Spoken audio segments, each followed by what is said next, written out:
welcome to the dressing room with our Arabiya news. So, boys, what's been going on? Yeah. I know you went out. Seamless. Yeah. I know you've been out. I couldn't make it. Yes, Yeah. I'm still Weary. jaded. Jaded, Is yeah. that why you're an hour late? Probably, yeah. Yeah. No, it's been on top. It's been on top the last few weeks with this going out malarkey, innit? Trying to live like my younger years. When Recovery rate ain't great. Yeah, that's it. You've got to leave enough distance between Your face. Recovery. You look a little bit broken. I'm a broken man. You can see it in my eyes, innit?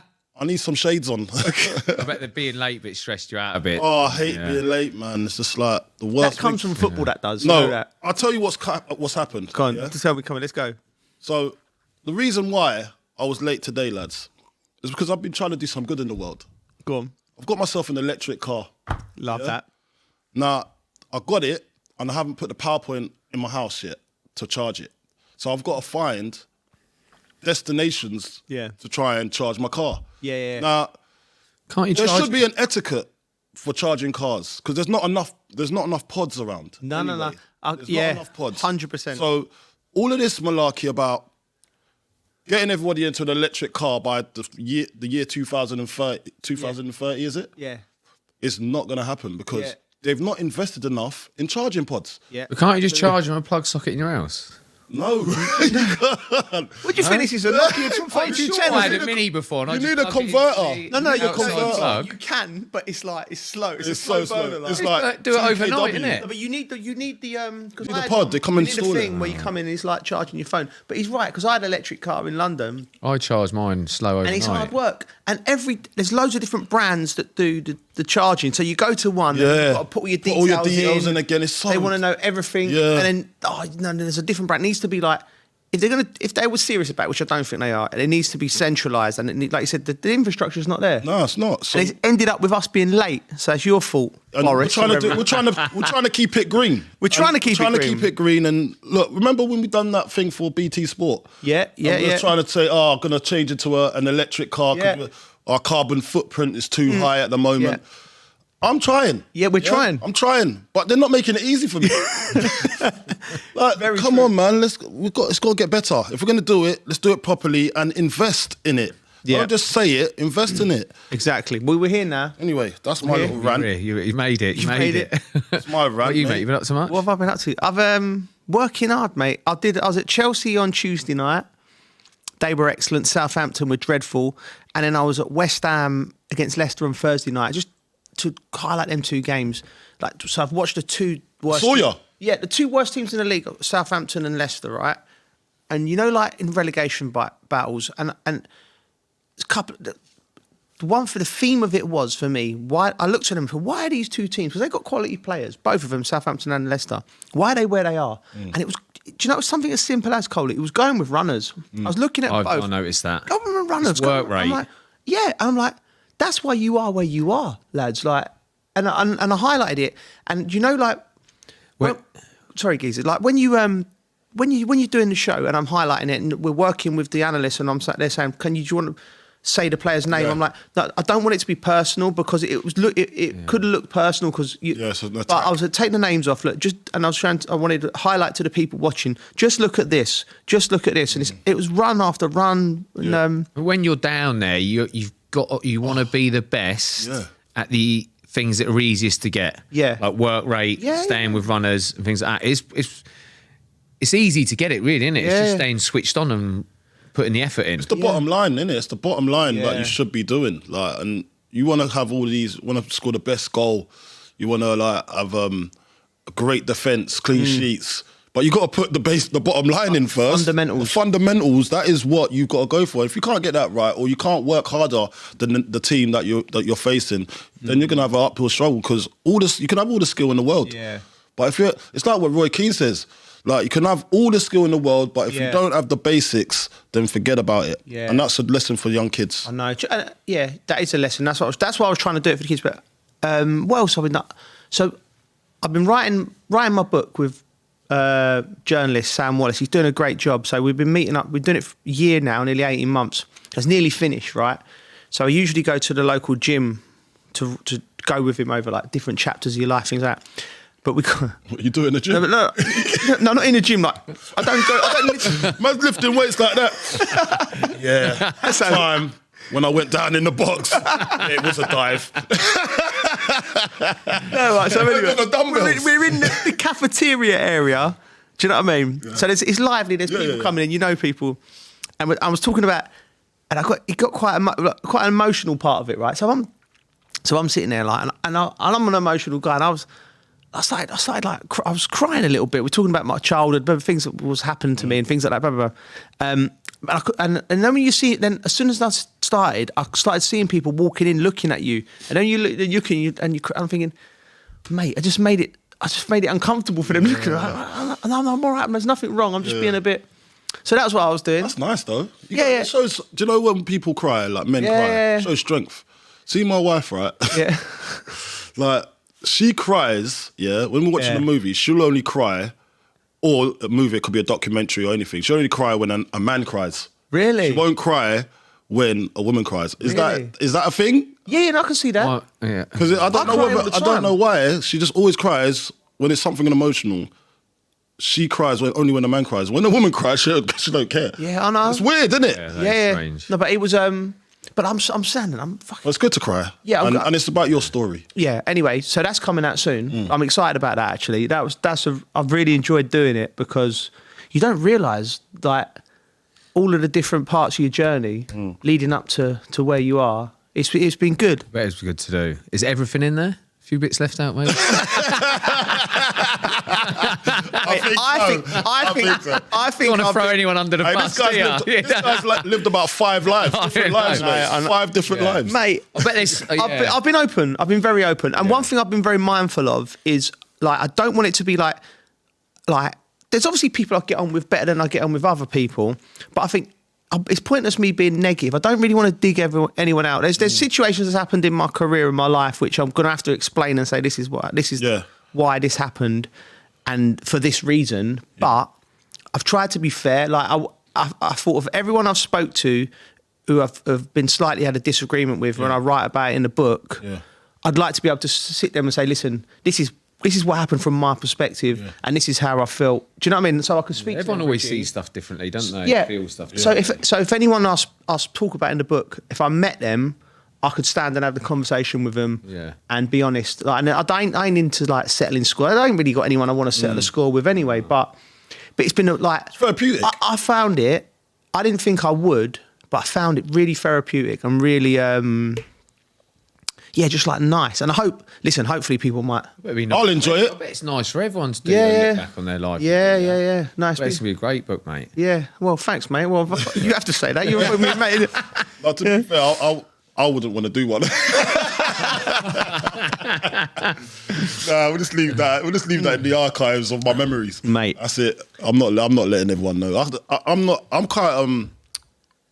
I'm quite a mysterious person. You are mysterious, Keith. Mystique. There's a mystique about me. Mystique. There is mystique about me. Like, so I don't know if I want to open up to the world like that. I might do on my deathbed. Yeah. But a bit late, mate. We'll write it for you. Yeah, it'll be for like 3 pages. Summarise Cole's life. Anyway. Yeah, I've had an interesting week. What about yourself? Not loads. Mainly with the kids. Actually, Percival Clothing. Yeah. Which is the T-shirt, representing. You obviously know I'm doing a bit with them at the moment, and it's kind of, we're doing a little range going down the father and son route. Yeah. Next summer. And that's when you realise how long it actually takes. We're at the beginning process, but they were taking through all the processes you go through, and you think you're starting it now and it doesn't come out till next summer. Yeah. Well, I enjoyed it. The first meeting was really good. We were with Terry, who obviously you met before, and going through like colour palettes, why you're doing it, who's it for. You know, go through all kinds of things. You know, you get into music as well and like fragrance, and they kind of build a portfolio of what the brand's going to be like. A mood board. Yeah. And it's really good. And I think he was pleasantly surprised because he went to me at the end, he went, "Do you know what? I was really nervous, but it's gone really well." Because why? You know, I think you it's didn't trust your judgment. I think it's literally because I did one thing for them once, and it was a community thing of playing football. Yeah. with people, and it was a football shirt thing they were bringing out, and we ended up going out. You're right, okay. And then I went. I understand. Then I went to Paris for Fashion Week with them. We ended up going out Again. and then we met them again, and we went out. So I think they must have been thinking, "Oh, I don't know what we've let ourselves in for here." And I think he was really happy. Yeah, I said, "I've got me." But you're like that, Bridgie. Once you put your mind to something, that's you, innit? Like, but the other stuff, you just have fun with it. You know what I mean? Life's enjoyment. I'm excited for it. I'm excited. I'm excited for it. I want to see. Have you got? I'm going to ask you one question. Is there any particular piece in mind you've got for me and Carlton? Like, what would you like? How would you? Where's the holes in my game? Do you know what? It's really. Oh, what a piece for you? What for you? As in now, not in my line. If we're going out, do you know what? When we went out the other day, what do you have me wearing? When we went out the other day, I thought. Remember, he wore this nice oversized t-shirt. An oversized t-shirt. I thought, do you know what? You look cool, Joe. And I sent a picture of me and you to my missus, and she went, "Has he come dressed as you?" I went, "But I think he looks good." Carlton said the same thing, mate. All I need to see from you is some baggy jeans. Okay, yeah. If I see baggy jeans and some Travis Scott's then you've made it. Like you can. You don't want to put your. I don't think people should put themselves in one box. They should wear what they like and what makes them feel comfortable. Do you know as well? But I'd like to. You can mix it up. You can definitely. Well, now you're in that game. Next night out, you. Certain people can't know, I think. Certain people can't. You know, my mate Luke, who's a school teacher, he's going to make me for this. I threw him under the bus before. He just can't change what he wears. Really? You know, when someone changes and it's different style, his miss go, nah, you can't. It just don't work. Straight away. You know what I mean? Like, no, it ain't happening. School teacher mode every day. Yeah, it is. No, you got to stick with what you usually come on, man. wear. You got to be able to mix it up a bit. You got to. Okay, It's a confidence thing, though. Before we get onto the football, all right. Okay, so you, 100%, you produce for me, but like my kids now, like my daughter, she's got opinions on what I wear now. Like, do you know what I mean? Now I'm in that dad zone where you're like going to the playground and like sometimes I'm. Like you said, I'm a bit here and there. Do your kids ever come for you with the clothes, or because you're cool though, Coley? Do you know? Yeah, he always looks good. He always looks good. My kids don't, but sometimes I do think, and this is where I've got out of that stage of if I want to wear, I'm going to wear what I want to wear. Yeah. But I can imagine some people going, you're too old for that. Yeah. But then that's her problem. A couple of the mums said to Frank... That's their problem. A couple of the mums said to Frank the other day, and actually Danny Care of Open, whenever Wayne does pick up, he always looks good. Yes. He always they call it cool, but it feels weird calling Wayne because it's cool. He says it sometimes. You look cool, though. You're a cool guy. That's why me and you, we can bounce. We're on the same page, man. I think it's because most of the parents at my school they're I'm going to say they're serious people. They're offices and off work. You know what I mean? So they probably come straight around people. I'm most unserious that goes into that playground. Yeah, like so anyway, getting on, right. So before we go into football, I think a big sporting thing that have we been watching the Eubank Ben stuff? No, this is mate. This is like this guy, you rung me the other day. Oh, mate. The egg to the bum. Egg to the face. Cracked an egg over his chops. For anybody who's not watched it, Eubank and Conor Ben's build up to the fight, it's been absolute carnage. It's been like the school playground, like. And Coley sent me some footage of him. Oh, mate, it was brilliant. Some of the footage I got to send to you do you know what it is? It's social media. It just blows it out of proportion. And listen, Eubanks Jr. knew what he was doing. Like, it was all lined up from before. He had the eggs in his Louis Vuitton jacket. And then you know what he said afterwards? He goes, he knew if it broke in there, you could just wipe it away because the material is so good. I was like, what is wrong with this guy? But anyway. He makes me laugh. He's just, but it's all calculated. He's gone like that. Yeah. And then he's gone, what? Wallop. I was like, wow, that wasn't... For me... Nigel come from behind. Oh, he grips him up by his throat. Yeah. Nigel he went thought he glassed him or something, didn't he? Yeah. He thought he glassed him, And I get that. That's your son. What are you doing? Like, why are you bringing these extra things, props, to come and smash across my son's head? You need to get it. So I get that. But at the same time, the way Chris Eubanks' his delivery is unbelievable. Yeah. The way he just like... Where he was talking to Eddie Hearn as well. He talks so calm. Yeah. And he says everybody basically are con men in the sport. Yeah. That's what he says. You're a con. You're a con. All the promoters, they're all cons. And I get, they're obviously not, but it's just the way he's saying it. You never know. No, it's just his under their perception. skin with it as well. Yeah, but I just don't see everyone can't be a con. There might have been some dodgy dealings here and there, but that's like in football as well. Yeah. It's just his position and how he sees things at the moment. But look, he's on a tightrope because after this fight, who's gonna want to touch him?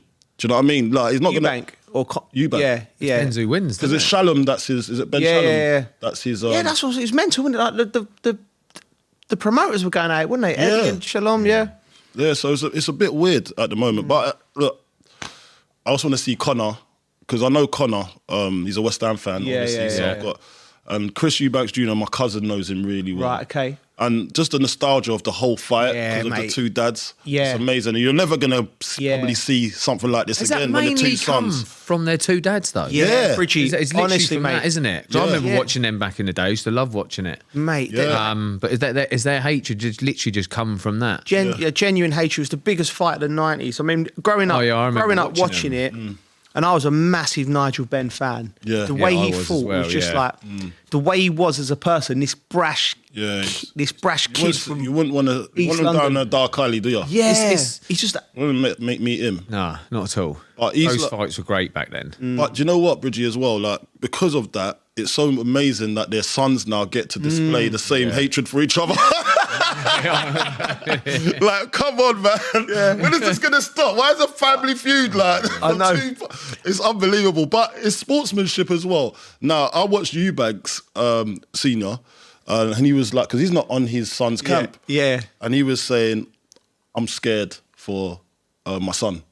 Really? Yeah. And he was like, basically saying, leave my son out of this. Really? Yeah. Because he said that Nigel Benn is a nasty piece of work. Is that what he said? That's what he said. I reckon there's more hate from the Ben side then. I don't think so. I think Nigel's over it now, obviously. Yeah. Nigel's a Christian. Yeah. I think he's not on that. No. But he will still back it if someone puts it on him. Do you know what I mean? Yeah. Or his son. It's as simple as that. Warrior, and he like, I mean, who do you want to win? Can you say if you? Look, I want to see a fair fight. I'm not going to just put I'm not backing no one in the fight. I just want them to have a good fight and it be entertaining. Be safe. One thing I do have to say about it is that, as well, Chris is actually going down a bit to fight this weight. To make the weight. Yeah. He's going down like... That's the question mark. That's the so he's going to have to strip down and is he going to lose some of his power?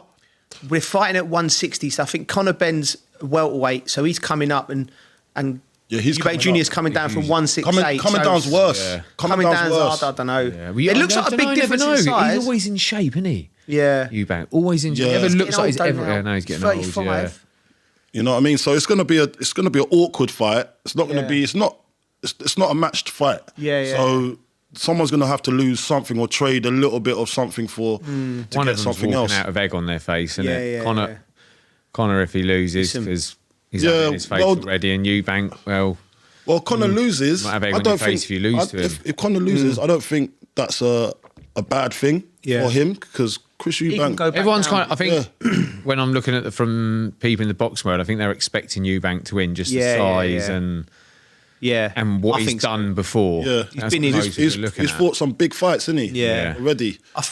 Before we take it on, the reason I brought it on because not only because it's a massive story, but also like fisticuffs in. There was a lot of that going around. There's a lot of in a dressing room fisticuffs. Oh God, yeah. I mean, I remember any. Have you had any? I have had some. Yeah, a few. Yeah. Yeah. I'm not proud of it, but it is what it is, isn't it? Retired undefeated. I've seen. If that's what you want to call it. We know. I've never been put on my back. What best one I've seen was Shevchenko. Yeah. Oh, mate. I missed this. I'm gutted. Yeah. Well, I didn't see this. Shevchenko and Teo Ben-Ayin. I must have not been trained. Yeah, because Teo loved to smash people. Yeah. And I can't remember what had happened before. I think there was a couple of incidents basically between them. And I think Sheva gave him a warning. Really? You know what Teo's like. I bet that was a proper Eastern European. And then it was another. Then there was another another smash from Tell. Yeah. And I can't remember exactly what happened. I can't remember if Tell squared up to him, but they both basically ended up in each other's faces. And a combo Sheva through. Really? A combo, yeah, but you could tell, like, it wasn't no like arm swinging. It was literally, it was something measured. like a jab, cross, cross, but like He had the boxing stance starts, as like well. bang, bang, bang. And Oh, he had the stance. Boom, game over. Done. Towel. It was done, mate. On the floor. It was on the done. floor? It was done, In mate. the No oven. way. It was In done. the oven. Cooked. Done. Wow. Over. And do you know what, and it's- I can't remember it. I would have been there. That was I think making you a just cake. Move on then. You move on. Yeah, then. yeah, It's sorted. But Tell's just got to swallow a bit of pride, ego, pride, and move Yeah, you on. just then, got to crack on. And we after love- that. And, and just don't go near Sheva again, mate. Don't do what you done last time. Always, whatever they're feeding them, like, you know, Usyk, Lomachenko, Shevchenko, Klitschko. They're born to fight, isn't they? Yeah, they mate, born to fight these guys. But You must have been around a couple. I've seen a few. Yeah, You see the one at West Ham? Hartson and Berkovic. Yeah. I was a young lad. That was a volley in the And I love Isle and Big He was a John. player, by the way. Isle Berkovic was a top at Southampton as well. Yeah, oh, sorry, go on. No. Oh, he was there. He joined in a youth team training session, right? Yeah. Oh, my God. I thought, what is going on here? Yeah, he's a different This level. can't be right. Because he looked so small and young. Yeah. I thought he was our age. Yeah. And then next day he was training with the first team. I was thinking, my God, no wonder he was so good. But he was unbelievable. Is he? What a player. So good, mate. What a player, mate. And a character as well. He's got his own show, I think, in Israel. his own show? Like, he's the character kind of like he was he really helped me as a young player because he was a number 10 and I learnt a lot from him.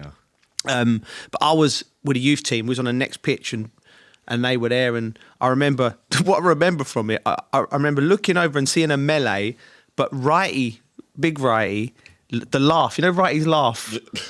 I'm like, what's he laughing at? Like With his gold tooth. And I was like, what's happening? So then like, How's he laughing in a serious I think it was like they had a little something. I'll slap Big John.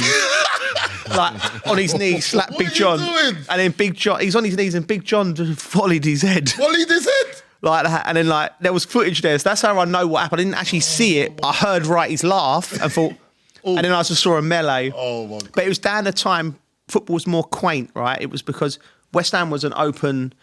Anyone could people Yeah. rock So in. you had your- What are you doing yeah. this morning? I have a cup of tea. I'm going to watch West Ham train. So fans would be watching. Yeah. So whenever there was a little incident before the days of phones, fans would be Press just day. If it's press day, you don't get the now footage, you can't. And then Sky would roll in. So that's what Sky rolled in there with their camera because on that day, just because they could. Like there was no need to go through the press officer like now sign something, sign a disclaimer. Yeah. It was just open season at West Ham. EastEnders. Mate, it was, honestly, the amount of time I remember, mate, it was like we'd play an 8-a-side at the end of the game, and the fans would be watching. And I remember one day, Paolo nutmegged John Moncur, and then the fans started laughing, and Johnny started shouting at the fans. Start taking out on them. Taking out on the fans. It's West Ham. Anyway, Brilliant. we digress. Right, so FA Cup this weekend. Yeah. I think we'll start with Manchester City. Yeah, you watched that? most of that. Yeah? Yeah. What did you make of them? Your ex-club. You know what? I know Plymouth done well. Yeah. Right? Watching it, it reminded me. Have you ever done in football training where you do this thing where it's like going down to 10 men. So like in training, it's like, right, we're going to work on if we go down to 10 men. Yeah.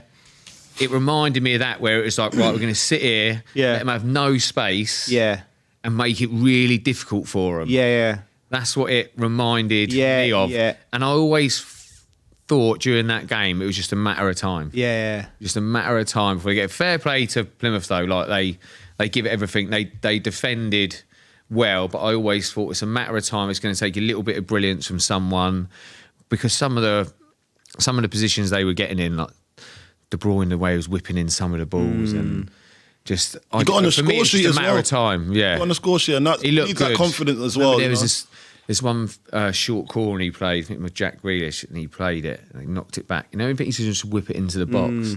It's like he'd give the keepers the eyes from back then. He's gone to whip it right in the near post. It's a great save in the end, but I just always thought watching it, fair play to Plymouth, but I always thought brave attempt. they were doing Do you know how hard it is to break down a team when they get that, when they set up like that? Oh, so hard. There's no space. It takes a lot. It's and they're working someone hard. being really creative or passing and moving. It's difficult, isn't it? So I think they went at it the right way, but it was just a difficult task. And you know when you're playing those type of teams, like as a bigger club, and they're just blockading the place like that, and then you ain't got no answers.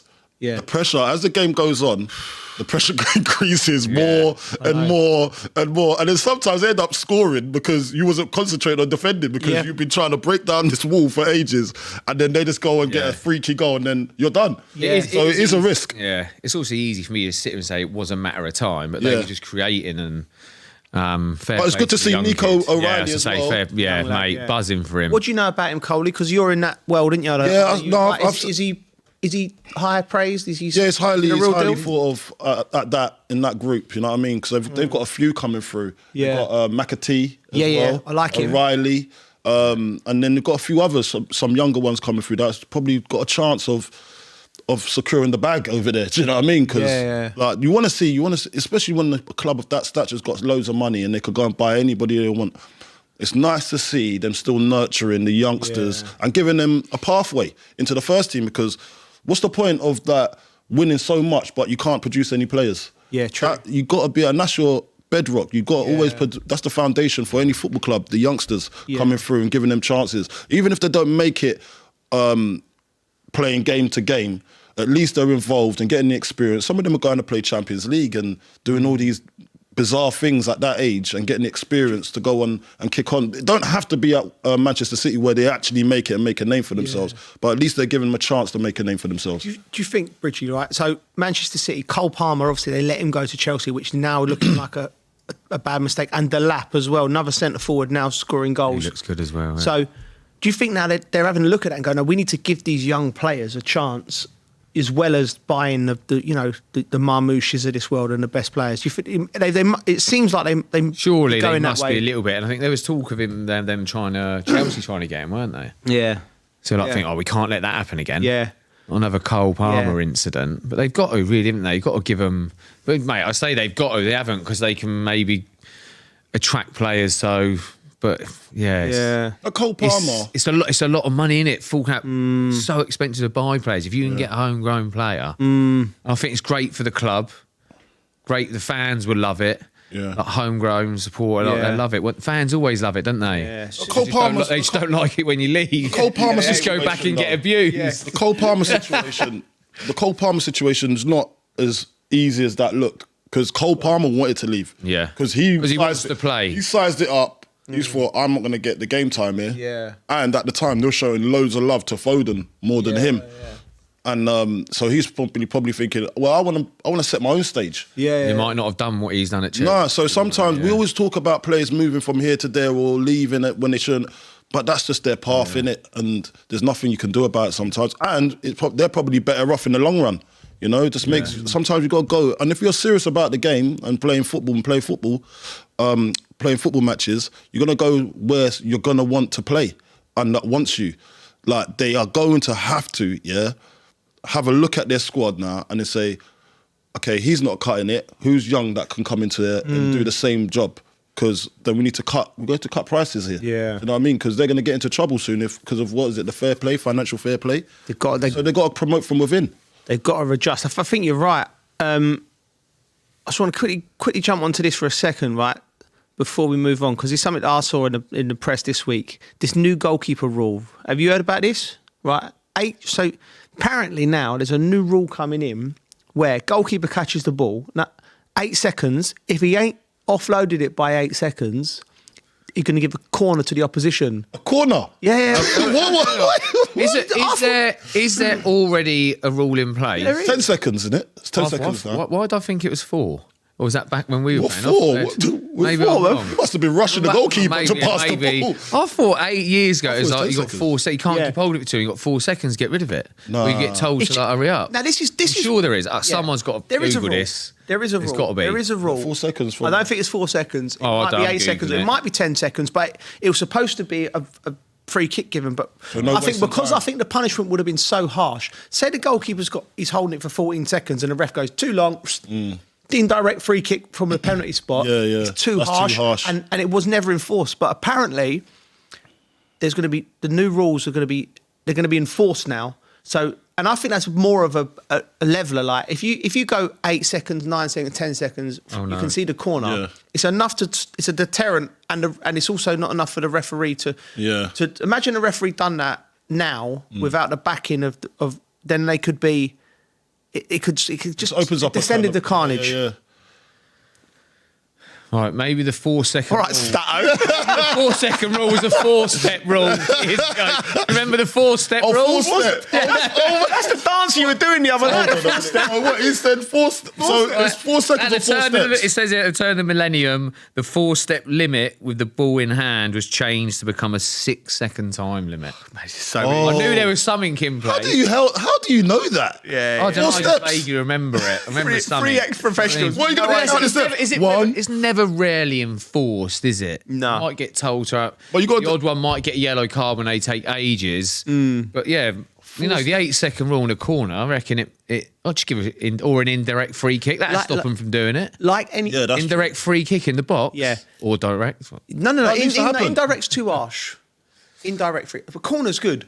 Because I think that's enough for you to get your act in order. Stop them. You'll have the fans counting down, won't you? As soon as the keeper's got the ball, 1, 2, right on his case. You know what's always been mind-boggling for me? Like, see, like, having a wall inside the box on the free kick inside the box. Have you seen that? Yeah. Have you played in a game that you've had a free kick inside the box? It's wild, isn't it? It's wild. I'm like, hold on a minute. It should be a pen, isn't it? I'll tell you what, if something like that happens, though, an 8-second rule, you'll end up like basketball with a countdown thing up there, wouldn't you? Like 8-second countdown. Well, actually, there's discussions about that as well. Oh, gosh. This is not, was it basketball now? No. Yeah, similar to the American football where it's like just before, when you go to a basketball match, the end of the quarter, it's 10, 9, countdown, Like, how do you see that in football?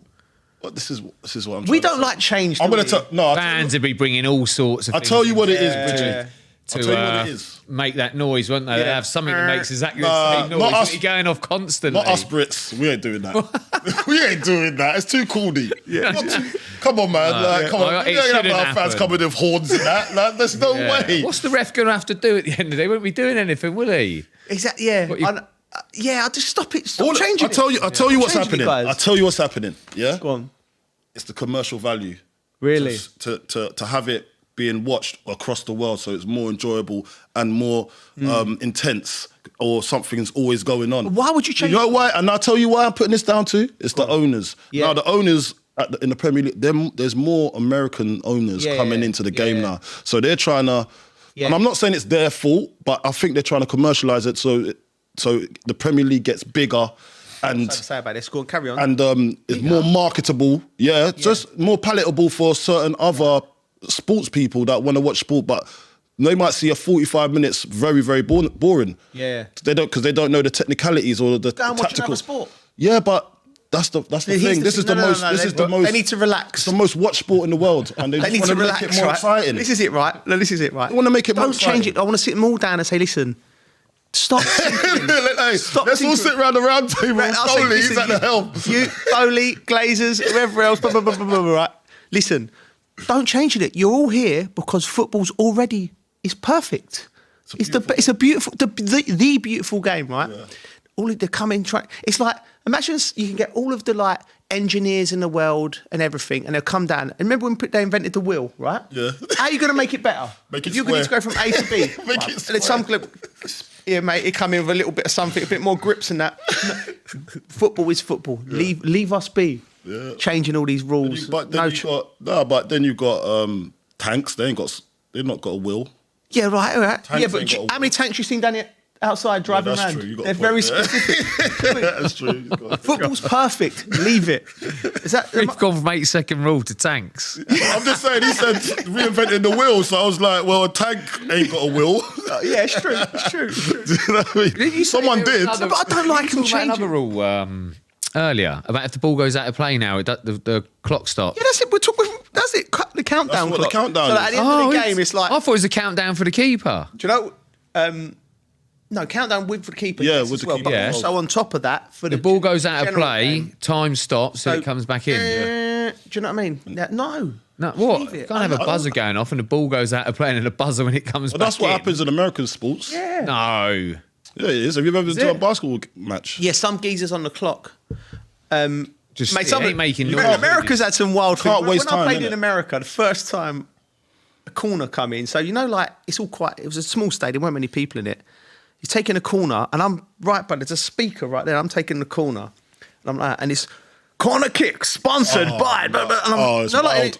It's wild. It throws you off, innit? Sponsoring corner kicks. I'm trying to not hit the front man. I'm like, Sponsoring corner kicks, you know. They're trying to make. That's what they capitalise on every marketable prospect of a football match. Yeah. So that's why it's going to come into play soon. Because there's a lot of American owners. surely I'm not. telling you, bro. one thing you can say about them, We've been bought out. Us English, the English have been bought out of our own sport. That's what's happened. Yeah. We have. You got to come to a realisation of this is what's going to happen next. We're done. No, we never done geese. Mate, unless we put our money together and go buy a football Then club, it's we've like- got no chance. It's gonna be Crowdfunding. then there's literally no time wasting at all. So there's no booking for time wasting because the clock stops. Yeah. I can see the logic behind it, but I just don't know whether. The game will be Give him a yellow quicker. card and tell him hurry up. All this stopping, starting.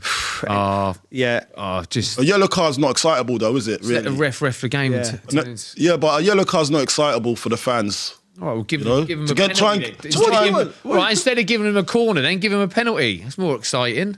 More exciting having That's a a penalty. bit than a severe, corner. isn't it? That's a bit Imagine that. severe. That's a bit severe. You couldn't do that. Imagine, it's anyway. I think just leave it. Yeah. Just enjoy it. There you go. Just enjoy it. We're going to talk about that. So we're talking about the game, the state of the Right. game. Semi-automated offsides are in there. Yeah, VAR, yeah. Which is really good. I felt that really worked in the Euros. They use them in Europe, and I cover Europe in the Premier League, and I think the European version is better. I think the semi-automated one. So that's what have we bought? A knockoff Nigel one? What type have we bought over here? we got the snides, whatever they are. They're not working. Why did it all one. the same? Why just go get the same one they've got? Because it works. Do you know what would be interesting, right? Do you know what would be great fun to do, I reckon? Well, actually, might not, but anyway. Being in a VIR room with all them, the referees and assistants, like there's a big game, there's a big decision to make. I just like to be in there to feel the tension. Oh, you know, like man. they're all standing there in their little kits, like looking up, like. Yes, the Imagine heat's on. the heat's on. Yeah, that would be very intense. That would be intense. Because you can't mess up. I know. And then if you do mess up, you're going to get scrutinised. And have it right, referees are not here to please everyone, are they? No. So they're going to be coming out looking bad. But when they've done a good job, you take your hats off to them and say, well done. Yeah. Pat them on the back. Yeah. I want to see them need do referees. well. We need referees.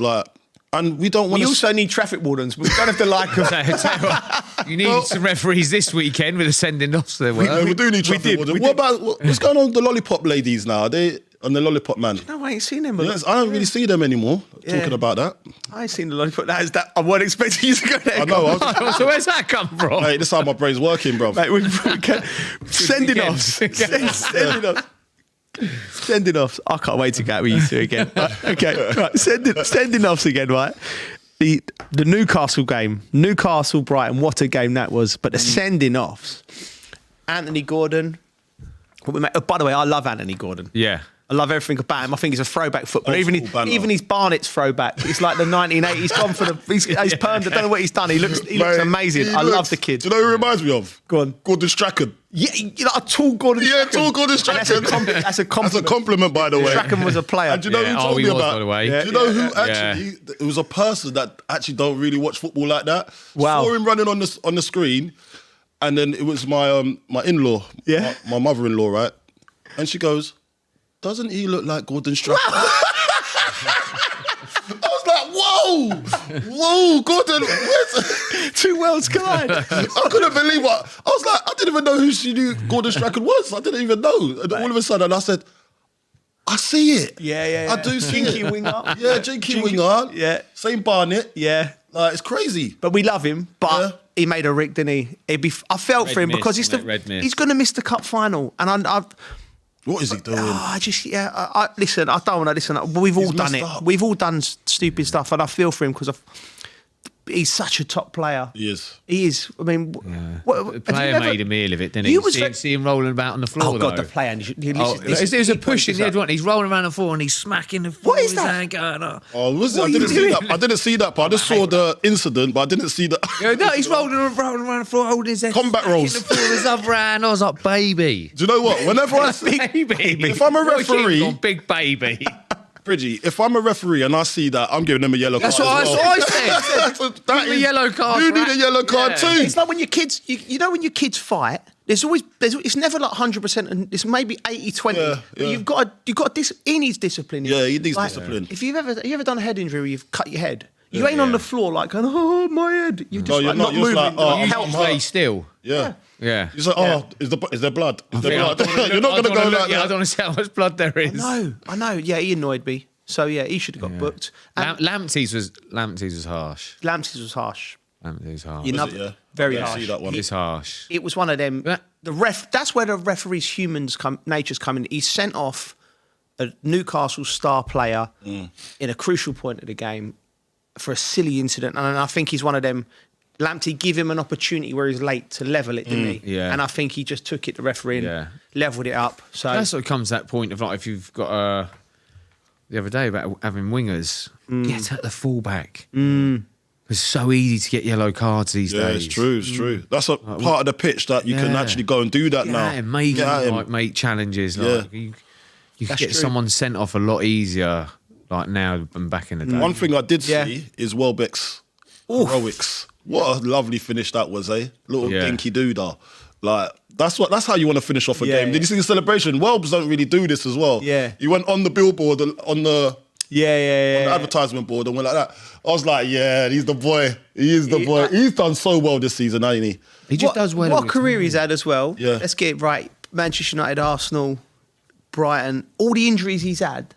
You know, people. I don't think he gets enough praise, because people won't talk about him in the top echelons. Well, because United, the Arsenal thing, and he's had a load of injuries. I say it about both of you. You know, both of you had bad knee injuries. You know what I mean, which From a curtailed young your age, career at different. So I think with players like yourselves and with Danny Welbeck, I think players know for him, because I know how bad his knee injury. I speak to people, like you boys, and to have the career he's had as on top of that, Yeah. it's incredible. For him. It's great to see him. Mental strength, man. Because Yeah. you have to, the amount of times you couldn't train and all the boys out training Yeah. and you're there on the bike watching them train. And Yeah. you've got to go through that because you know you can only do 2 or 3 days of training a week or otherwise your knee blows up. Yeah. So when you're in that mode, you got to kind of mind over matter things and try and get the best out of your career that's left of it anyway. So well done to Welbs. Well done to Welbs, absolutely. See Wolves Bournemouth. That was another dodgy sending off. Not dodgy sending off, a sending off. Yeah. But I was thinking to myself, that's another red mist. Yeah. But the arm swinging ain't that bad. Oh, cool now. Yeah. Okay. The little kick ain't that bad. What, ain't that bad? No, but it ain't that bad. He's- what you look at watching? it- What are you watching? The UFC? Yeah, Fighting? struck him 4 Right, times. Listen, right, it ain't that bad in terms of he ain't really thrown a proper punch. He hasn't really give a proper kick. Yeah. And he hasn't really give a proper headbutt. Yeah, but he's So a footballer. he's a footballer. Yeah, I know he's a footballer. You've seen red mist, but you think so. If you're going to see red mist, you Do it might as well go full hog and proper do it. If you're going to be a bear, be a grizzly one. That's what Yeah. you're saying, right? It was just stupidity moment, I think, where it's he wants to, but I'm just going to do that. Oh, yeah. Just do it Do you know properly. what I mean? If you're going to do it, Go hard or go home. Go hard or go Do it or home. not bother. Yeah. I think, haven't you? For me, I'm with ya. it was And it's just killed him a bit, really. it's killed him because he's their best player. But at the same By a time, mile, Yeah, by the but- way. Not yeah, by a mile, his- that's unfair on the his others, goal. but he's a proper player. Yeah, Mate, it's what a not- goal that was, by the way. No, just literally just in front of him, Bosch. Yeah, Struck Well, it it, reminds no me run of up. that's like a Cristiano Ronaldo goal. That's something Yeah. he would do. Lampsey had that in his locker. Yeah, as well. Lamps You know, could when do he's that just there, as he hasn't well. got to move the ball. He just smashes it. Yeah, he's a top player, but he just let himself Killed down himself there. a little Obviously, bit. Yeah. Next time, don't do anything. Yeah. do it properly if you're going to do it. Don't do anything. Advice from Bridgie: if you're going to knock him out, Wasn't do my it properly. advice. Wasn't my advice. Don't do anything. stop. If you're going to do it, do it properly. Cunha, stop tickling him. Not a tickling contest, Matthias. Put him in the oven. Frank, mention Frank. Yeah. He's done well. Back in the he's play. fine, isn't he? First time Crystal Palace, Coventry. have been in the playoffs for 39, playoff position for 39 years. Or sorry, was it the double over Oxford, and they're back up there? You know, because he took over and they were like around the relegation zone. Yeah. So he's done a great job, and it's great to see. We talked about Graham Potter and Eddie Howe and other young English coaches. You know, there's not enough of us. I call us us. We're doing a bit, but so it's great when you see Frank and his team doing as well as they are. Do you think that's his forte, that level, Championship, or do you think Coley? I don't. You think he's got more? I think because he's been at his most successful in the Championship. Yeah. He's been at his most successful. Yeah. And that is a great. Do you know what? It's a great place to start. If you've got half a decent team, he's got them. Whilst they're at the bottom, and he's built that team, the morale. He's made the right signings as well. Yeah.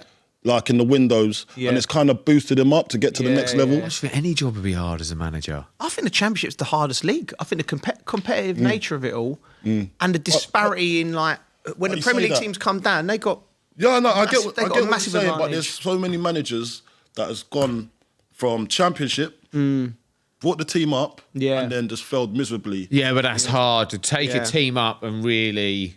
It's a hard ask. Investment and everything, but. Like, look, we've got Scotty Parker. Twice. Lamps is on the verge of doing it. Well, he's there or thereabouts. He almost done it with Derby. And I think with Frank and his career as a management, you've got to look at and put an asterisk on it, because the Derby situation, we see how bad that was after he left. He was keeping them competitive and had no money, loan players. So that was a great achievement. I think he's gone into Chelsea the first time. I said, and there was no. I mean, it sounds like because we're pals with him, like we're trying to punch his fight for him. But when he went in at Chelsea, there was sell your best player, Eden Hazard, and we can't sign anybody for 18 months, and you've got to use all of these young players, your Mason Mounts, your Tomori, your Reece James, right? Now everyone goes, they're good players, but you still have to blood them. Yeah. They're not the players they were 2 years after. They were developing. He finished into the Champions League positions with no money. And then he left, had a bad spell, which can happen at Chelsea, left. But that team went on to win the Champions League with Thomas Tuchel. So I still think that part of his career is really, really impressive. He set up Tuchel. The Everton job, I think, was the wrong job at the wrong time, because we didn't realise how much chaos was going on there. And they're still coming out of it now. And then going back to Chelsea was in when it was absolute mayhem for six games. That's nothing. Scrap that. That was just... Yeah. So I think... He's rehabilitating his career now, and we wish him all the best. And I think, knowing Lamps as we know him, he's going to be successful, and he's going to be a manager, because he's got that mentality.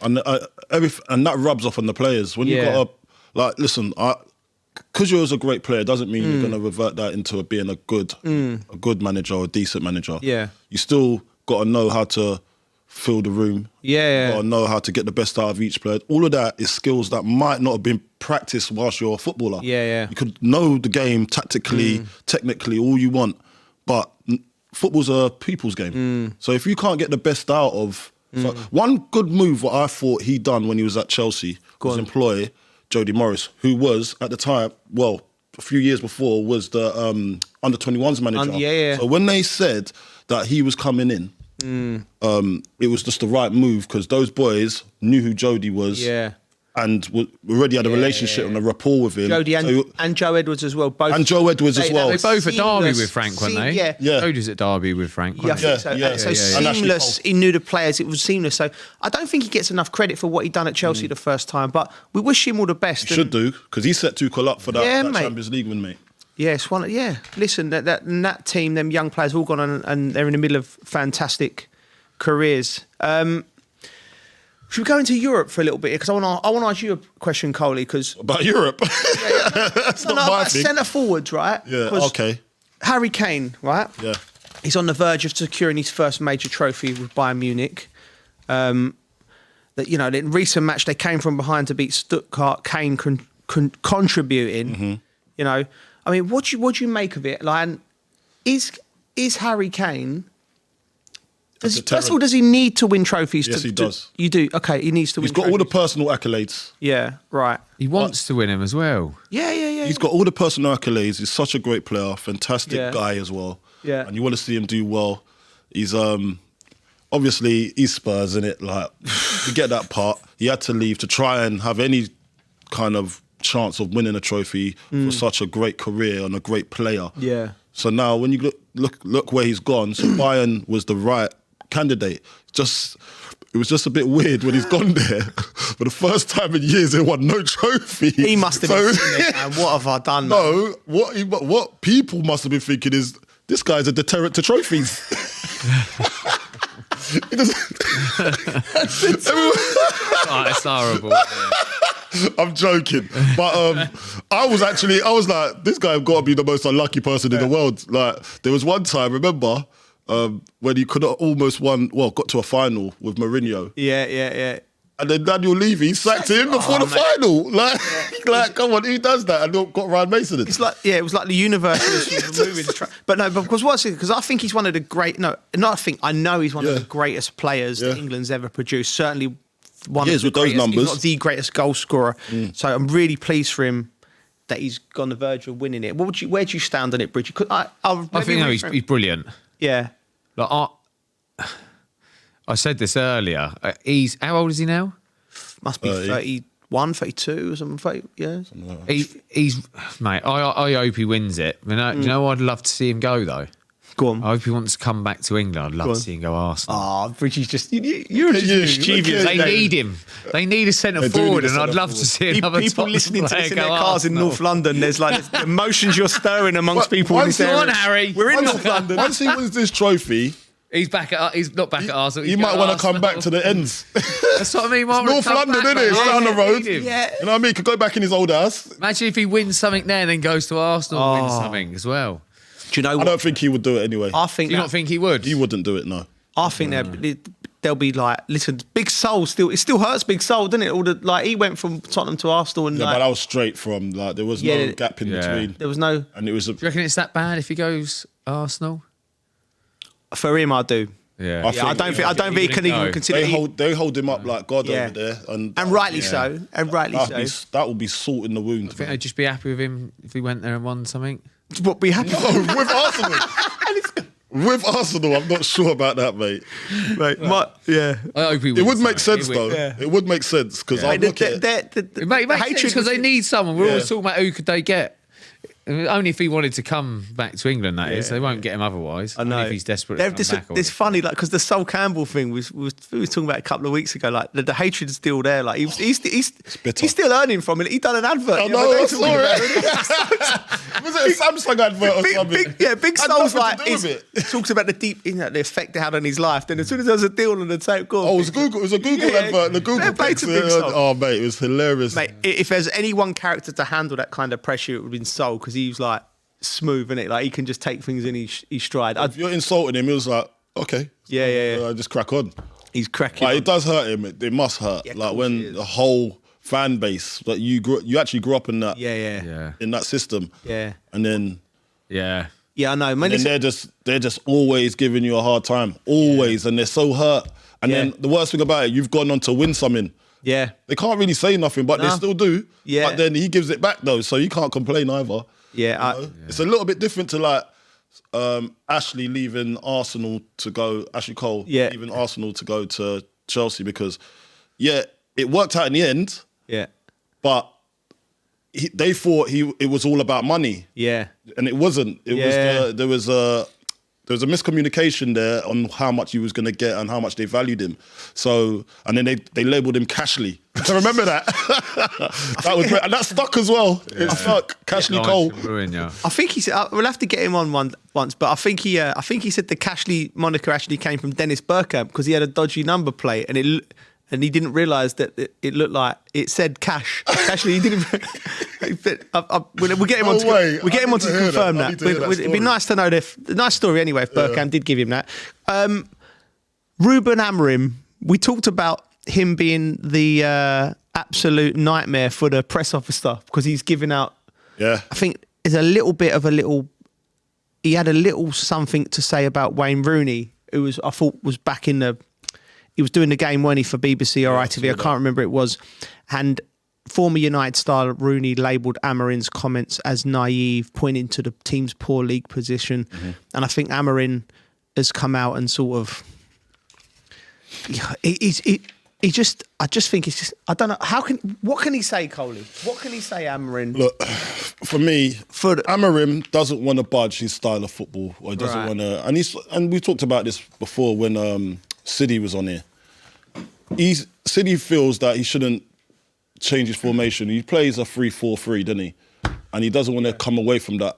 I don't think he's got the players to play that way. There's got to be some kind of bend. Now, also, Amorim's been quite vocal in the press as well after games when it's quite emotional. Sometimes you just don't need to talk. If you're an emotional character, you got to know that. So there's got to be some self-awareness about that. And send someone, if you're in that space, go and send one of your assistants to go and have a chat. You can't send an assistant every week. No, but there'll be but when they win, he was actually emotional. Send the kit man. But I'm saying, but when you're in that emotional space and you just want to get things off your chest, don't go. Don't go. Because he's saying the wrong things. Yeah. Well, I don't think what he said's that bad. No, but he said worse before. When you said about them like wanting to win the Premier League, that's what he's saying they want. It's obviously not the next step because they've got to climb the table. I think he knows that. Yeah. He's saying that's where we want to be. I get it. It sounds a bit... For some people could say it sounds a bit stupid at the moment because of where they are, but that's where they want to be. It's where they want to get to. They're obviously quite far away from it. He's just saying that's where they want to be. Where they want to get back to. Yeah, it's true. But what do you think, Bridgie? Because Amorim's response in a retort to Rooney, Amorim highlighted that he's obviously aware of his team's struggles and sort of said, basically saying, like, I'm the boss. But do you think it stings more if it comes from someone as much of a legend as Wayne Rooney criticising? That's why he's on the TV. You've got to give an opinion on the TV. There's something I heard him say, and it's so right. It's like he's been in that punditry world. Yeah. And it's very easy to just sit there and say it. Yeah, it is. That's how I earn my living. Wazza will know. Look at the manager's jobs that he's had and what's happened. Yeah. So it's easy for us to just sit here and say something. Put yourself in the shoes of him. Yes, I know. It's hard. I know it's hard, isn't it? Because I'm guilty of it myself. Again, going back to watching the Leicester and the Southampton team on Tuesday night and Thursday night, I was very critical of both groups of players. Listen, I've been in a team that got relegated. Yeah. Listen, I've made loads of mistakes, loads and loads. But you've got to say what you see in front of you. Yeah, but I also think in the past, and it's a mess at Man United. I get that as well. But sometimes when I watch it and I'm like, and someone does batter someone, I look at it sometimes. Look at the stuff that's just happened the minutes before. He was out of place. He was out of place. He was out of place. There, it's very easy to analyse it in that small section. Yeah. There's stuff that happens before, like he might have been out of position and stuff. I find it hard to criticise people, but sometimes it's you can criticise them, but sometimes they know they've made the mistake and it's a lapse in concentration. Well, it's a little bit staying back switched to like on. Roy Keane. Roy Keane, when you criticising them, like you got your legends, so you got Roy Keane criticising, and you're piling on with Wayne Rooney after. Like, you can't win. So Amorim's going through it. He's going to be judged. But I can understand it. But I see it as a whole team. When I see it sometimes, like when I watch some of the, like you said about the Saints and Leicester, and you don't want to criticise people. And I look at it's like the whole team. I think the work ethic and the closing down and the pressing, it's not together. And that's something that when you're down there, you have to be at it. You have to be at it when you're at the top of the league. Yeah, because you want to get results. Don't let up when you're not actually playing your best football, and that is grinding out a result and putting the effort in and closing down and working hard for each other. I think that's what Lampsey was. That's why Lampsey's doing so well. I think I heard him say that we've got results when we haven't played well. We've grinded out a result. And that's what you have to do when you're at the top and when you're at the bottom. Yes, it's true. Very, very, very true. We're going to quickly go to Italy and Dele Alli.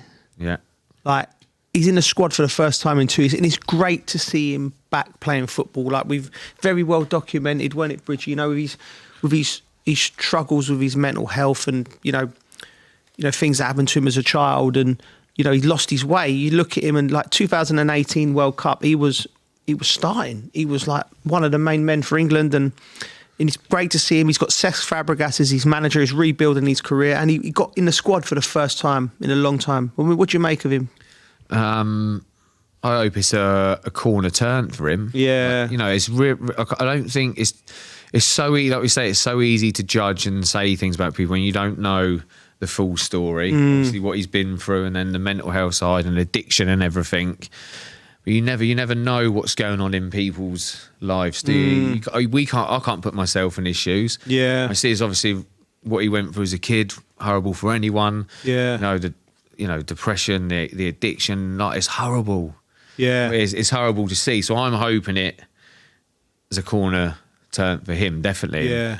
No, the fact that he's with Cesc, I like to think he's helped him, Yeah. or is helping him, and going to get him to a stage where he's back playing and playing good at football. Because I was sat next to Cesc at a wedding, and it's the first I've met him. I bet that was an experience for Cesc, wasn't it?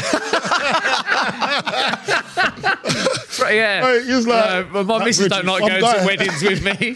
But no, do you know what? I really liked him because obviously to play against him, just irritating, wasn't He was irritating. He used to irritate me. It's like Gary Neville as well. He used to irritate me. But off the pitch, I really like him. Funny guy. Yeah.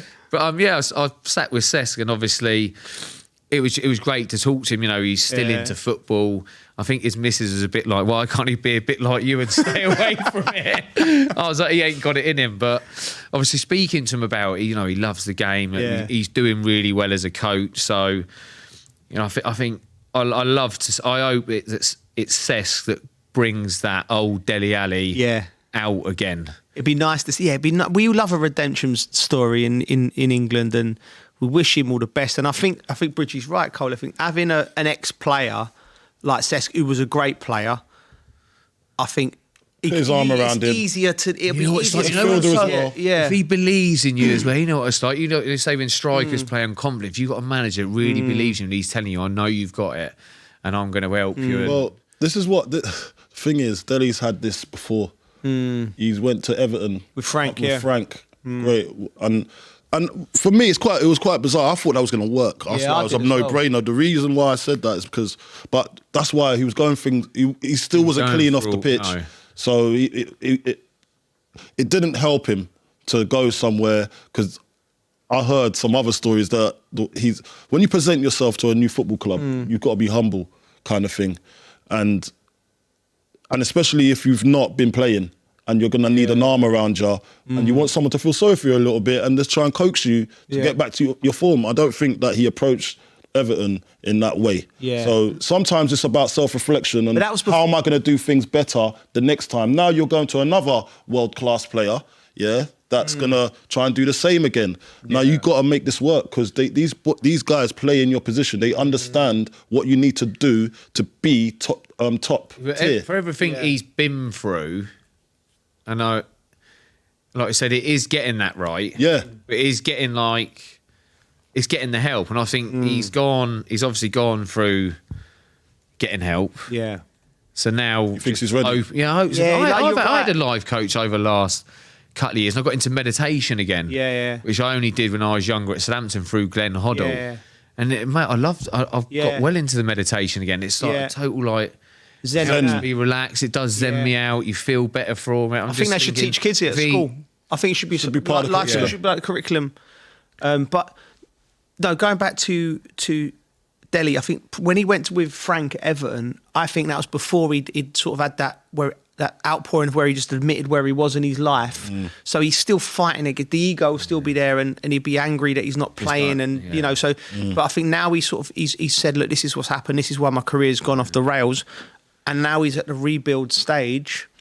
Now this might be a new dawn for him. We all wish him the best. Oh mate, I'm rooting for him. Remember there was a time we was talking about Dele Alli when he was loads. Yeah. There was a time we was talking about Dele Alli when he was like supposed to be the next Frank Lampard. He was going to take over from a goal scoring midfielder. That's because he was scoring at a frightening rate, mate, it was at one stage. So now you look at it, you think, come on, let me see you again. Like, I know you've got older, but now you've come on, you've got to learn by the mistakes from before. This is another chance you're being given. Just make sure that you just try and salvage what you got for the rest of your career, because it could be beautiful. You can make it beautiful, and you could be a really good success story.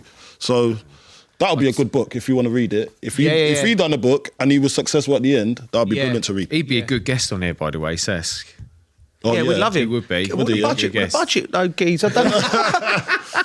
We'd love to get. We'll have anyone on here. Call in, mate. We'll have anyone. I'm just looking at my notes, right? Why have I put this down? Kids' music, discuss. What was we talking about in the green room? Oh, You talk about music, how important it is with music with the kids. No, you asked me what I've been up to this week. And we were talking about Carter, and then I ended up bringing up music. Yeah. And stuff. Yeah. So what are you going to try and make that subject? Oh no, yes, Mado, he's come on. Most of my thinking about other things that you shouldn't be thinking about. Most of my week, this is going all over the shop, isn't it? Most of my week was to do with Carter, to be honest. Obviously, I'm Parker, but I spent more time with Carter, which was playing tennis, taking him to the football, and actually built a trench. Yeah, which looked like you was burying a body in a back. I sent him a video and it looked like he'd built something for a coffin to go into. Mate, Carter's into the war. Part into this, isn't he? Like, so he's literally playing the part. It's like you could fit a body in it, but he's building a trench across the garden for when he plays war and entire wheels and that. Yeah, so it basically had Sunday off, and in the end, it was just like, what do you want to do? Didn't want to do this. Didn't want to do that. I want to build a trench. I went, well, sun's shining. I played tennis, I've done this. I don't really want to build a trench, mate. I think you should do it. You know what I mean? Delegation. You want to go in the army, you want to do this, maybe you should do it. I will. So was out back just digging up the garden? Digging up the lawn. And I was just listening. It's out back digging up the lawn. And I was listening to some music, having a glass. It was the shape of a coffin as well. I thought, what have you done, Bridgie, man? Is this like, when you were like, they saying like, you're such a good friend. If I'm standing over someone's body, I'll call. Don't call me, geese. I can't help you. Whatever you've done, building a trench. That's nuts, man. And then it was just I was listening to music while he was doing it, and then I was listening to music with him in the car, and then Frank made a comment to me of like, she said, "Oh, I was driving a car to school today," and he looked up to me and he went, "Do we have to listen to this depressing music?" Oh, wow. Right, okay. And she went, what do you want to listen to? He went, we can't listen to some happy stuff like Daddy listens to. Then, it's just like, then I realised it made me think. I was like, from my dad, the music that stands out was Bob Marley, bit of Elvis Presley, Marvin Gaye, Mate, you had a Otis Redding. Yeah. And I was like, don't get me wrong, I've got into my own stuff like Oasis, but I thought to myself, that's always there. It's there, and I thought to myself, then with him, I was like, oh, what music would you want to put on a playlist then? All right, okay. And I was like, oh my God, I've got a big influence on him at the moment. Yeah. I know what parents do, but sometimes just don't realise it. Yeah. And that's why I got on to chatting to him about music earlier. Yeah. Because and the impact that it does have on you good. from a kid and memories that it brings up. Yeah. That's what music's for, though. I think it's massive. I'm the same. We're very musical, and my kids will listen to music I listen to, Oasis, Stereophonics, Paul Weller, the Beatles. They love all of that. They love Liam. Yeah, but, he loves Liam. Yeah, so it is important. My dad used to listen to ska music a lot. So we had that was there, the reggae, UB40.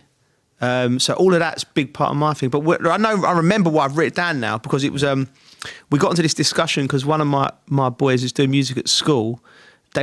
He's singing the Spice Girls to me, right? And he's going, Dad, I said, where have you listened to that to? Because and he went, oh, we're learning about the Spice Girls in music, right? Oh. And I'm like, wow. Hold on a minute. Hold on. So was this on the curriculum? We're old. He's on, this is the curriculum. He's going, and he's like singing a song, and I'm like, mate, what about Jimi Hendrix? I'm like, Jimi Hendrix, Bob Marley. Bob Marley. And they're learning about the Spice Girls. I'm like, listen, no offence to the Spice Girls. Be careful, there's a lot of Spice Girls fans out there. No offence to them. For you. Bob Dylan. Like, teach my kids about. That's too old, bro. That's too old. Yeah, but like, come on, man. It needs to be organic music. Like Spice Girls is like girl empowerment. Yeah, all that sort of stuff. I understand culturally, but no, that's why I asked him. I said, "Is this like about what they meant culturally to the movement?" He went, "No, it's in music, like the tunes." Wow, that's me. I was like, "Well, I would go in a different direction. Get Bob on." But, there you go. Anyway, that's love, uniting the world. Yeah. All right, back to football. Sorry, I went. This podcast should be for people struggling with concentration. bit of ADHD. ADHD. Come and join our podcast. I'm self-diagnosed through Instagram. I think we all suffer from ADHD at some capacity. Right. No. You ain't all right. That's the first thing. Just come to the realisation, acceptance. You've got it, mate. You've got it. Anyway. Mourinho. What about Mourinho? Oh, yeah, well, we're going to have to... Listen. Suing Fenerbahce for 100... What was it? What does 1,907,000. 1,907,000 pounds. Which was reference I don't know if it's pounds or euros. To the reference to when the club was created. No, it's a Turkish liras. Turkish liras. Galatasaray, wasn't it? Not Fenerbahce. He's at Fenerbahce. Yeah. It was an incident in a Fenerbahce Galatasaray game where there was a referee's decision. I think Jose took umbrage against the Galatasaray bench jumping off and jumping around, and then he said.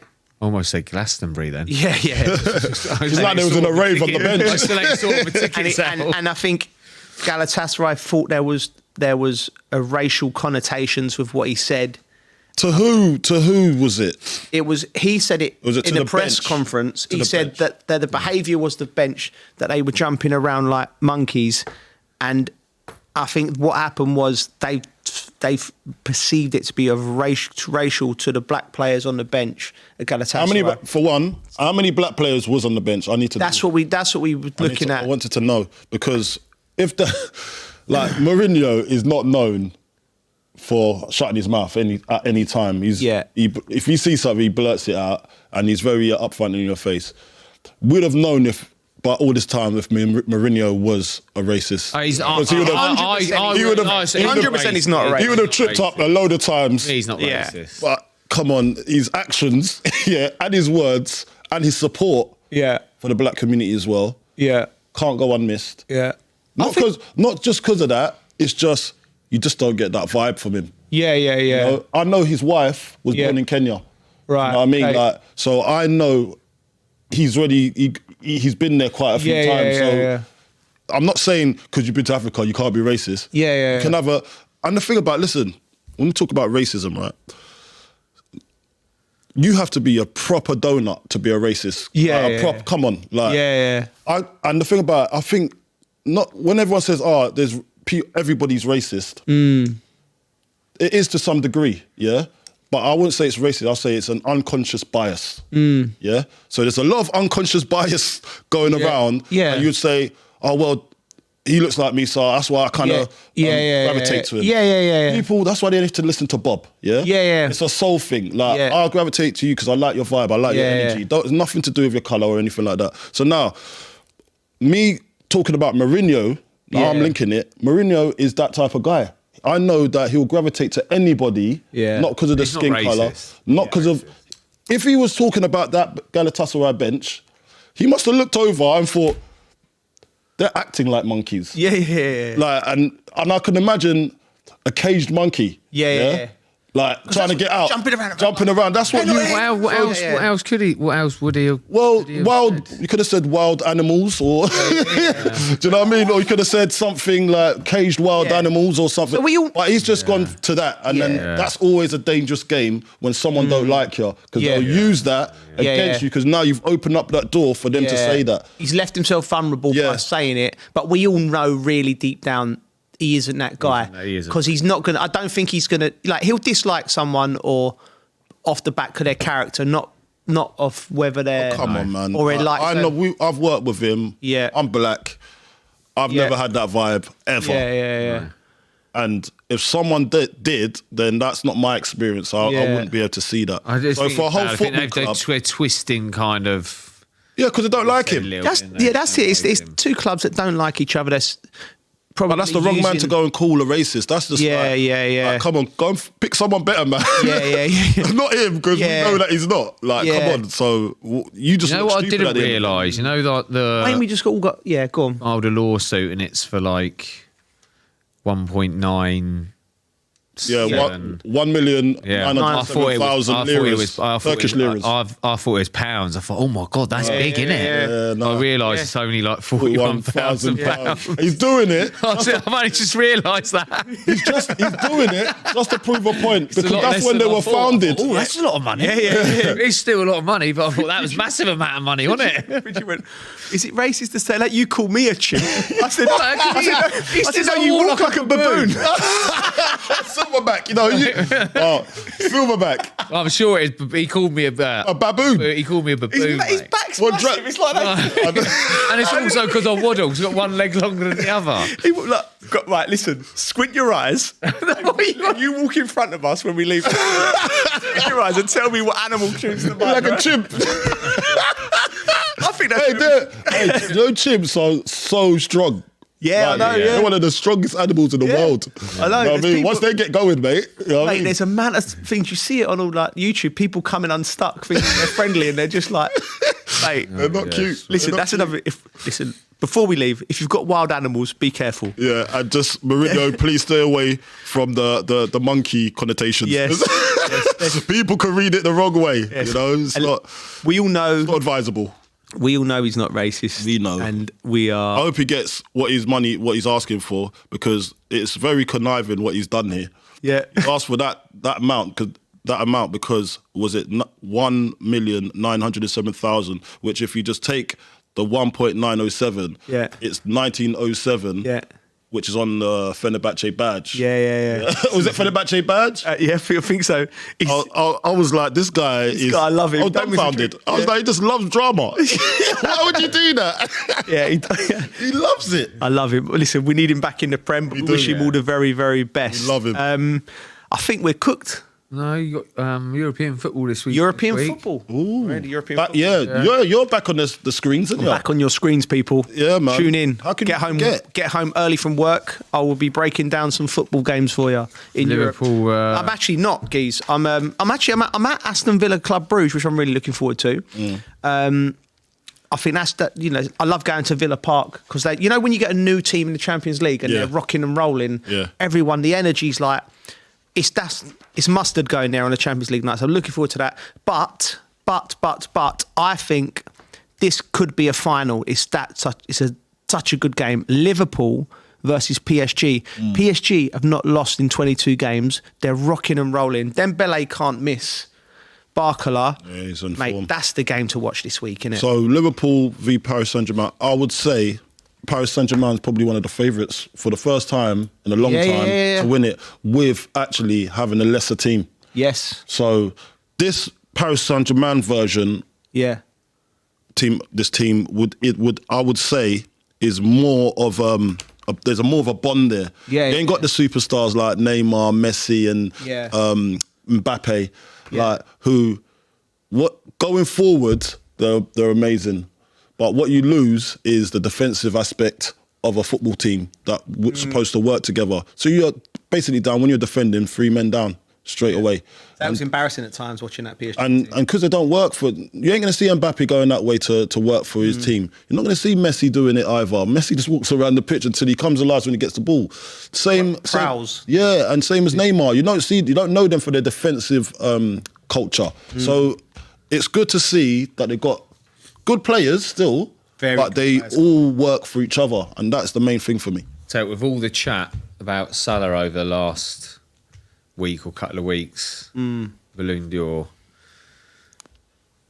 I'd love to see him have a great game. Would you? Love to see it. Why? I just, with all the chat that was happening about him, I'd love to see.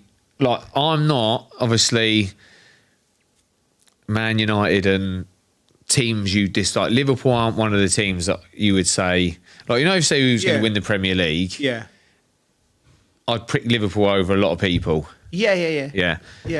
And I'd love to see them go on and win it. And Salah be on absolute fire. Yeah. And get what I think he probably deserves. Ballon d'Or. Yeah. Mate, I was having a chat about Salah and his influence on the game and what he's done in the Premier League the other day. And he's got to be respected for what he's achieved thus far. He's got to be given his flowers, as I said before, but at the same time, he's got to be in the conversations with the Thierry Henry of this game. He's got to be in conversation with Alan Shearer of this game. Yeah. He has to be there now because people are still not respecting what he's done. The disrespect, they say, whenever you mention those type of players, I think it's the nostalgia in people to say, there's no way he's better than that.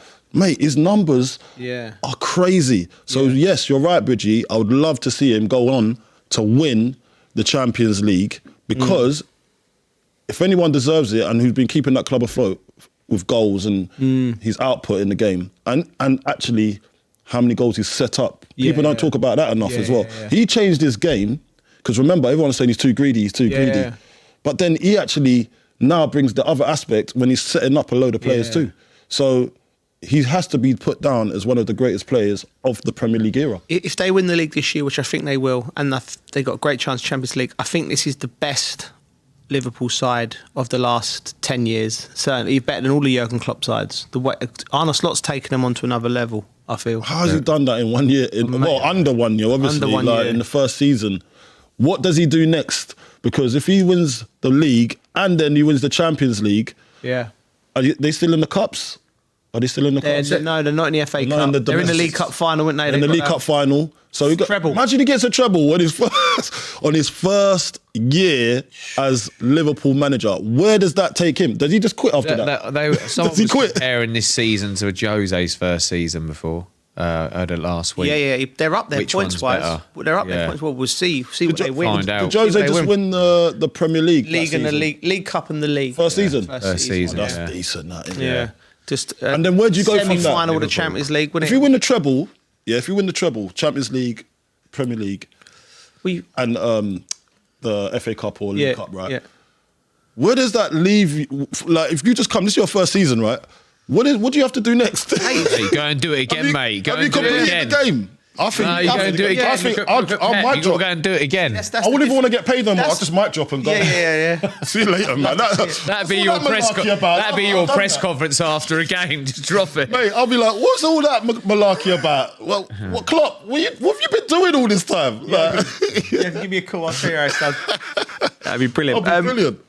I think we're cooked, gentlemen. And I think your time for the outro. So thanks for watching the dressing room with our Arabiya news. Catch you next week.